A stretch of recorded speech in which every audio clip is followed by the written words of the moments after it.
So we got Dexter Lawrence, who requesting a trade out of New York. He won $30 million a year as a nose tackle. He made the Pro Bowl 3 straight seasons before last season. Not sure what happened.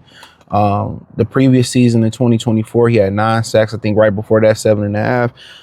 So I mean, he's an important force there. Space eater. People say, well, should the Lions look at him? I've seen articles where they say they need to get competition for Levi and Enrique. They lost possibly DJ Reader's probably gone. They lost Roy Lopez as well too, and they probably gonna draft somebody on the inside in this draft as well too. But let's talk about it. Check out Detroit Lions Talk playlist. Thumbs up the video, share the video, subscribe to the channel. If you're paying $30 a year, I think at that point, the person that you are bringing in, they got to be able to, get to the quarterback on a consistent level basis across that front four. So that's just what it is. So, if not only if you just talking about guys like, Max Crosby, Myles Garrett, which just came up, they could trade him again.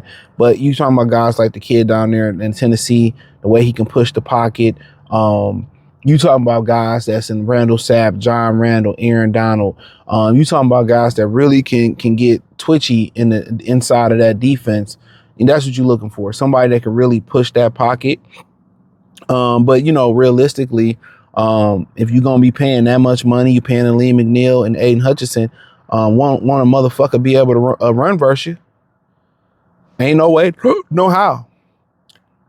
And Aleem McNeil, if he can get back to form, which I expected it'll take about a year. I feel like he gonna give you about 8. He gonna give you about 7, 8 sacks.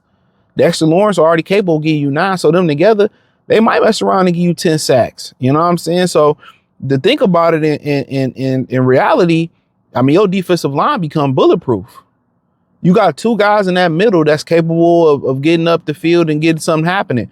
But the thing about it is they love Tyleik Williams. Now, could he be in this deal? I mean, yeah, you can move him in this deal, but they had to have him last draft, and he's one of the few people not named Vita Vea to stop the tush push. And I don't have to pay him $30 million, so they're gonna getting rid of DJ Reader.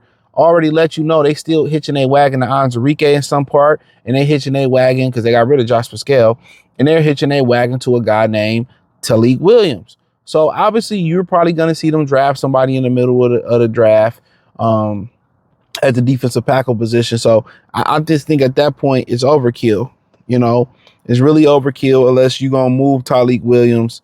But the only real true issue is they just lack somebody on the inside of that defense that can help Aleem McNeil get some pressure. Eventually they want to, get Tyleik Williams to the place where he slimmed down a little bit and he can, but real talk, that's really, they need somebody like Kalinsky Kancey in the middle of that defense that can rotate in. They need a defensive tackle who can really, rush the passer from the inside, and that's what they really missing.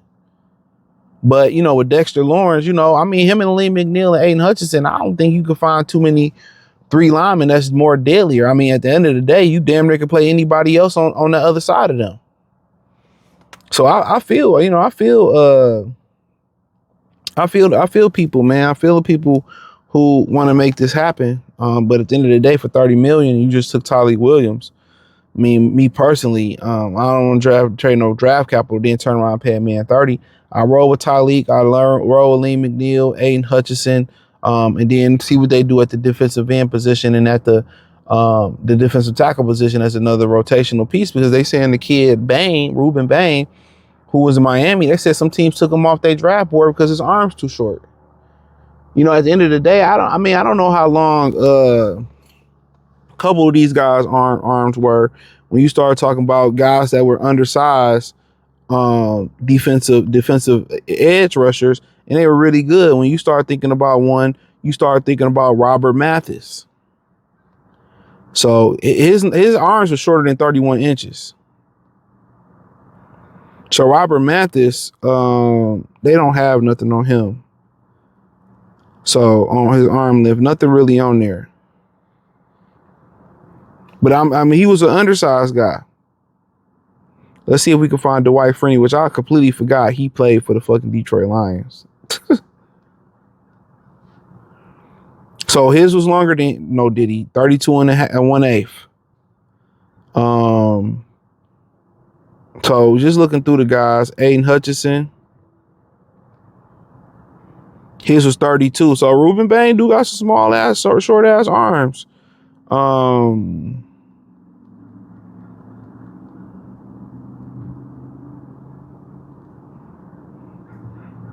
to just think about different guys. Yeah, them short ass arms. They some short arms. So, but if hey, look here, if they say he the best pass rusher in the draft, and I can get that in the second round, yeah, he managed at just less than 31.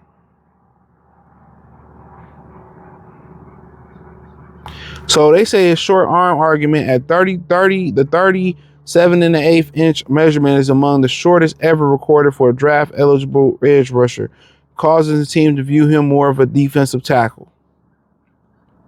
He's 6'2", almost 6'3", 263. So the thing that you probably thinking in that situation with Ruben Bain, you probably talking about, hey, can we put 20, 30 more pounds on him and put him on the inside?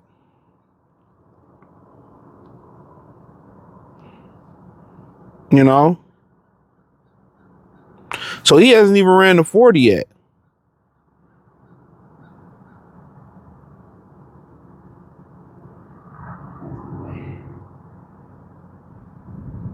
But he's supposed to be a freakish athlete. So they say anywhere from 263 to 275. They projected at 467, 47.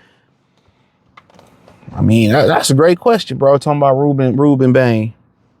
You know, Lions love utility players. They put Aleem McNeil in the outside. They put Jesper Scale in the inside outside. They put, Enrique in the inside outside, not Aleem McNeil. Aiden Hudson in. I mean, honestly, I will just fucking figure it out. If he as good as people say he is and he slides to the second round, we just gonna figure it out. That's just my opinion. I'm gonna figure that shit out. We gonna find a home for him. So, but hey, we'll see what happens. But Dexter Lawrence for the 30 ball for nose tackle, nah. I'm gonna put my faith in Aleem McNeil coming back. I'm gonna put my faith in Dexter Lawrence. That's just my opinion on it. Thumbs up the video, share the video, subscribe to the channel.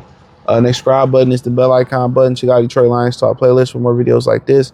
Find me on X, Facebook, Kick, Twitch, Instagram, Spotify, Anchor, Cash App, Venmo, PayPal. Appreciate the love and support. Let me know what you girls and guys think in the comment section. Peace.